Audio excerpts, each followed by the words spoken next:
Luka Doncic had a big first quarter in game one, and he did it again in game two. First quarter, Lakers already up 12. Doncic splashes a three from way out there. Good ball movement from the Lakers.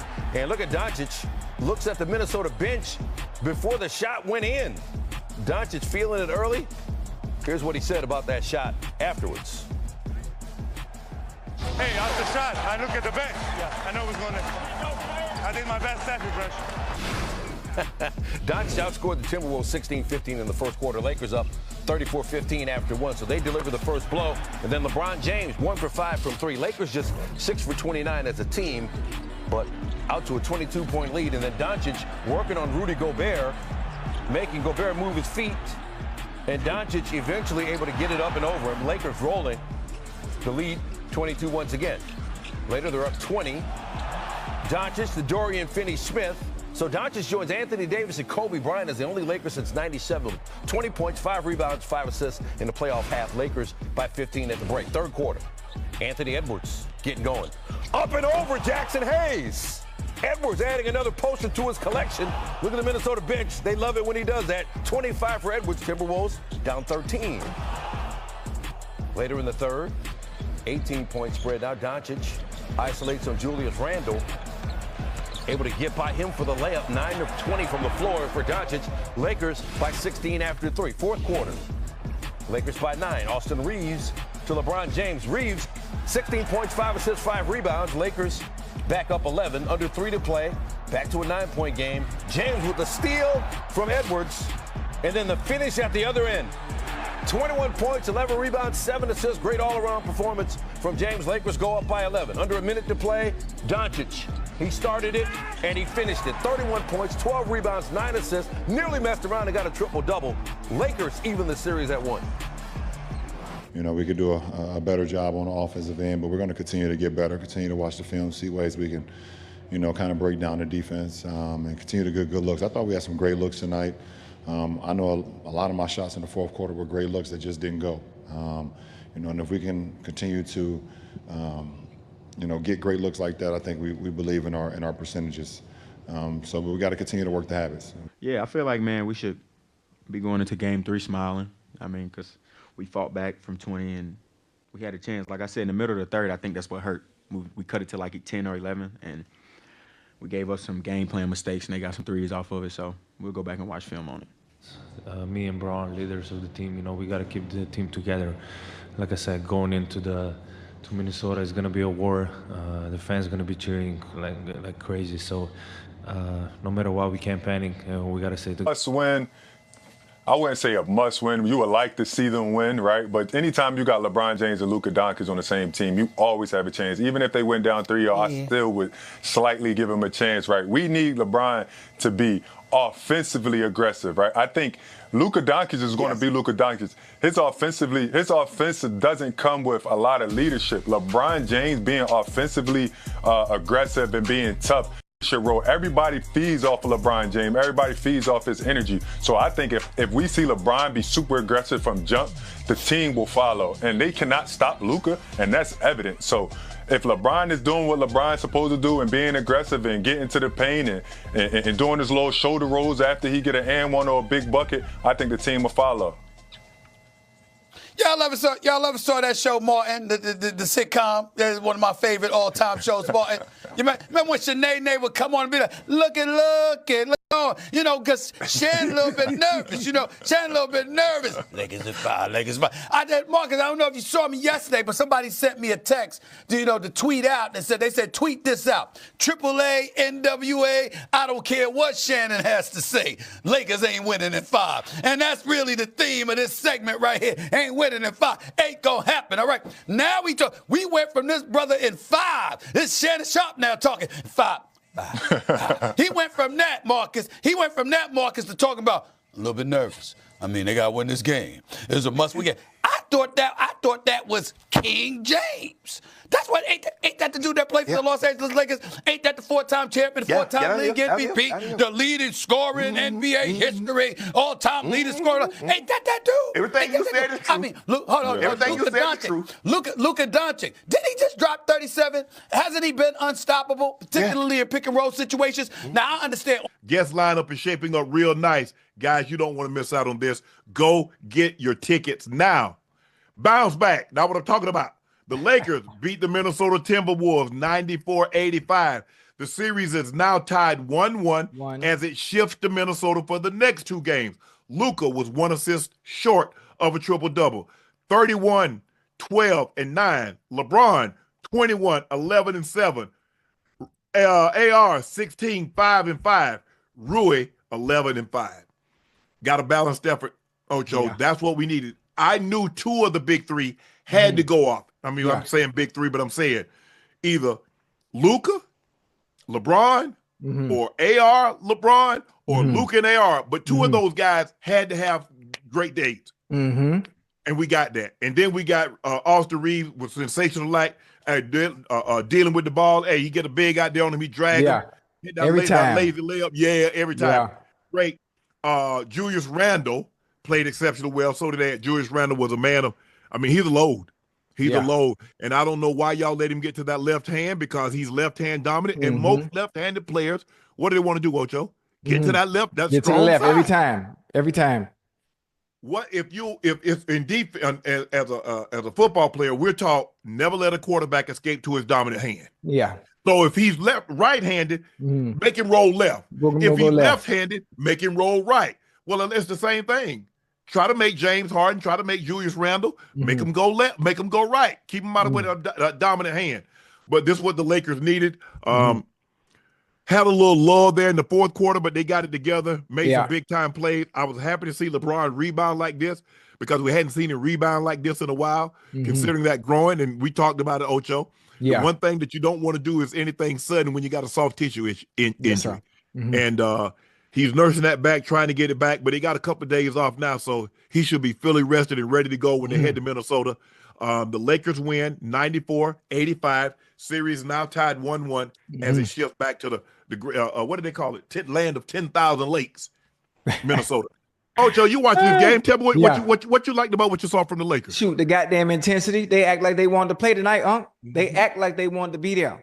There was intensity on both sides of the court. Most importantly, they played defense. Luka was going to do what Luka does. LeBron showed up tonight. Obviously, he didn't have a good game 1. Most of them didn't have a good game 1 outside of goddamn Luka, but they played good in transition. Offensively, crashing the boards. LeBron, obviously, he must be feeling much better, because we haven't seen him rebound like this tonight, all over the place. Outside of that, man, AR, a combination of players need to play well tonight because of what they did in game 1 and not playing so well collectively as a group. But AR showed up, Bron showed up, Luka showed up, and everybody else contributed in a small manner. So this is what you get. You get a tied series, but they got to keep this up, Unc. They got to keep up that momentum and consistency that we saw tonight. If I'm not mistaken, I think the Lakers were shooting 61% at the half. I could be wrong, but correct me if I'm right. They cooled off a little bit, but they were. Yeah, but man, that first half was beautiful. And to extend the game to the point where it was at the half and getting the lead that they did have, that lull in the 4th quarter didn't hurt them much. No, I'm pulling up the box score, Ocho. Yeah. Do you look at the difference in game 1 compared to game 2 for the T-Wolves? Right. Only 2 players in double figure. Remember, who was that? Jaden Daniels was damn near perfect from the 3-point line. Naz Reid, damn near perfect from the 3-point line. Yeah. So you had 2 guys that gave you exceptional play from the 3-point line on the offensive end. Now you only had 2 guys in double figures. That's how you're going to win. And see, like I said, I don't believe Ant-Man by himself can beat you. But if you let him get 8, 9, 10 assists, and you let you in for it. Right. Guys was making shoot around threes. You can't give them those shoot around threes. You got to contest those shots. And I thought the Lakers did a great job of contesting, closing out to the body, not fouling, running them off the 3-point line. But Naz Reid did not have an opportunity to shoot those shoot around threes. McDaniels didn't have an opportunity to shoot those shots. Right. DiVincenzo was in foul trouble, and so he really didn't get an opportunity to get in the floor of the game, although he just hit that shot before the end of the half. That was really all he did the other night. But in this game, this is what I like to see from the Lakers. They need a balance. I mean, they was okay. Still, I need a little bit more from the bench. I need a little bit more from the bench, especially going on the road, Ocho. Yeah, most definitely. Especially going on the road. Listen, the fact the defense, defense. They were scrappy, defense. Them boys were scrappy tonight, boy. You could tell they played different. They wanted it. You can just tell. I'm not sure what the difference is in game one and game two, but this looked like a completely different team. Completely different team. Yeah, because you look at Mike Conley, you know he had some big threes in game one, Ocho. Yeah. He had 0 points tonight, got some great cardio in. He got 21 minutes of cardio. Now, hey, that's pretty good. Continuous running cardio, you know, probably fasted cardio too. Now, he ate a little something today, a couple of meals a day. But Ant-Man was 10 of 22. He had 25.6 rebounds. The other night, he had 9 assists. Tonight, he had none. You see? I told you, Ocho, I said, hey, you can't let him get the others involved. See, what Luka hurts you is Luka go get 40, and then he gives you 12. LeBron, he give you 20, Jokic. Those guys give you 20, 30, and give you 11, 12 assists. Not only are they getting theirs, they're helping somebody else eat also. Right. Now, Ant-Man, he had 25, 0 assists. LeBron the other night only had 3 assists. That's not nearly good enough. And LeBron is a smart enough player. He has a high enough IQ to realize if I got to be able to impact the game in other ways other than scoring. Right. So I need to rebound. I need to assist. If my jumper's not falling, if I can't get to the basket, I've got to impact the game in other ways. Right. Tonight was this is the kind of game I'm not like 21 points. I mean, we know LeBron can get 21 points anytime he wants to. Right. But I thought the effort that he showed, the leadership that he showed, he and Luka combined for 52 with 23 rebounds and 16 assists. So you throw Austin Reeves in there, now you got what? 68 points between those three. And you need something like that. You need about somewhere between like 65 and 75 between those. I'll take 80. But I ain't gonna be greedy, 65 to 75, and then you get Rui doing, you give you a little something. And if Finney Smith and Gabe Vincent can give you anything, you'll take that also. Luka, 31 points, 12 rebounds, 9 assists. The first Laker since Magic with those numbers in a playoff game. Woo! Hey, that boy nice, man. Every time he puts up a performance like this game. Man, don't you say it, Ocho. Don't you say nothing about it. I don't want to hear you say Dallas or Mavericks. Okay. I was gonna say Nico or Harrison. Okay, but it just look some of the things he's saying. Understand that he has to fall on the sword. It just makes him look ridiculous. Every game they play, it looks worse and worse. So I mean that's I'll leave it alone. I ain't gonna say nothing. Then I ain't gonna say nothing. I get it. It is tough. It's tough. Yeah. Like I said, I mean, you look at a guy like this, he's 26 years of age, Ocho. He can do it all. He can score. He can rebound. He can facilitate. He can make, look, except he's going to argue damn near every play, except that he's not an exceptional defender. All we ask him to do is don't get beat on the initial push. Hey, he tried to beat you on the first go, shut that off. Just don't give him a free range. Just don't give him a free run to the basket. Yeah. Make him go to the second. That's all we ask. That's all you can ask for. Because you know what he's going to give you offensively. Excuse me. You already know that, Ocho. Every time. So I'm not worried about him on the offensive end. It's just that you try to put, and that's what they normally do. Unless you were Jordan or Kobe, LeBron back in his heyday. Yeah. You put your best offensive player on your worst defensive player. I want you to save some of that. I don't want you exerting all that energy trying to stop him. We'll put somebody else on him. Yeah. So we need that for offense because that's what, Larry played the worst defender because Larry Bird was an offensive player. And I get it. I ain't got no problem with that whatsoever. But this was a great performance. The Lakers needed this. The crowd was really energized. I'm glad I didn't go to that Saturday night game because I'd have been pissed off. I'd have been out of my money. Yeah. I'd have had to stay 2 extra nights. No. No. You would have been mad. I You'd have been mean, mad. So hold on, Ocho, to spend that kind of, you talk about spending $25 for a ticket. Yeah. Okay, now you got to spend an extra, 2 nights at the hotel, and you get a car service to wait for you. Yep. Huh? And I got to pay for Jordan to stay because Jordan got to do. Nah, hell nah. We coming back. We coming home. Oh, so what we looking like right now? What we looking like? It's still Lakers in 5. I mean, what we talking about? Okay. All right. All right. I know you feeling good. I know you. Where y'all at now, chat? Y'all were talking crazy. Y'all were talking about, I don't know about that. T Woods at 5. Look, said all we did have was a temporary setback for a major comeback. That's all we had, Ocho. Little temporary setback for a major comeback. But I like the pace in which they played. I like the tempo. I like the guys hustling. I saw guys hitting the floor. I got guys running guys off the line. I got guys helping. I got guys going the extra mile. There's nothing wrong with losing. Somebody's gonna lose, but just give me the effort. If we lose and you give me that effort, Ocho, you can live with that every time. I can live with that. But not game 1. You can't live with that. No. You should have been ready to play. Because normally game 1 is the easiest game to steal for the road team. Normally the game 1 is the easiest because you're gonna catch them napping because the home team is generally counting on the crowd to get them going or to keep them going. So now if we can jump on your ass, get that crowd out the game, now what? And before you know it, you're like, damn, we down 20, we down 25. And it takes so much for you to get back into the game. By the time you try to get over that hump, you out of gas. You done ran out of time too. Yeah. But I like this. I thought JJ did a great job of getting the guys. He said, heard him in his press conference, they had as good a practices over the last couple of days they've had in the last month. He took full accountability. The one thing about JJ, now he's going to take accountability. Oh yeah. I probably could have threw a few more scrimmages up in there.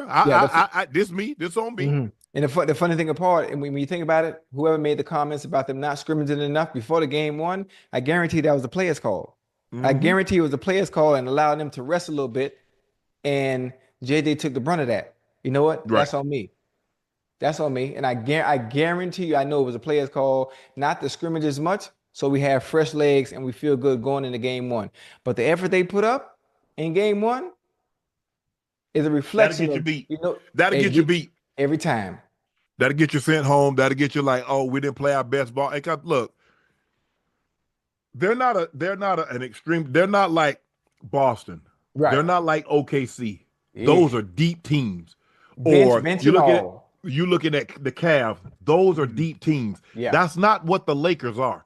The Lakers are heavily dependent on 3 players, Luka, Reeves, and Bron. We understand that. Anything we get outside of that, we greatly appreciate and we will humbly accept.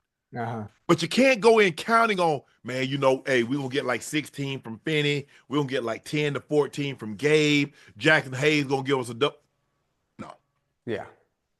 The big 3 has to be 65, 80 points.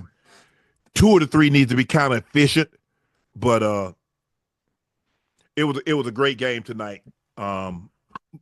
Lakers played. This is what I expect to see from the Lakers, and we go into Minnesota, land of 10,000 lakes. We're gonna pee in them lakes, all 10,000 of them. Let's go. Maybe we go out there and take a plunge in Lake Minnetonka. Hey, you better, what do you think the weather is in Minnesota right now? It's close to Green Bay, so hell, it might be in the 40s or the 50s, Ocho. Oh, that's perfect weather there too. Boy, you ever swam in 40? Listen, if we can get in the cold tub, we can get in the lake, 40, 50. Ain't nothing wrong with that. No. I don't know. It's one thing to be sitting in a cold tub, but to be in the cold water. Yeah. I mean, it didn't bother me because when I was at state, a lot of time the hot water would go out. And so you knew exactly when the hot water would go out because somebody, damn. Loud, yep. Cause you know we had community showers on show. We had no showers in our room. Right. We had community showers. Man, all you heard was, man, damn, this hot new water. Man, get your ass in there. I remember growing up. I remember growing up at grandma's house, man. If you in the shower, the first thing you say before you get in the shower is, do not flush the toilet, because if you flush the toilet, it's gonna make the water cold. Lo and behold, they wait till you get in the shower and want to play games. Go on and flush the toilet. Hey, Joe, we ain't had that problem. No? We wasn't no shower in the house. Wasn't no flush of the toilet. He was outside, bro, in the wood. I ain't never had no problem like that. I guess when you was growing up, Ocho, that was a great problem to have, huh? Yeah, it is.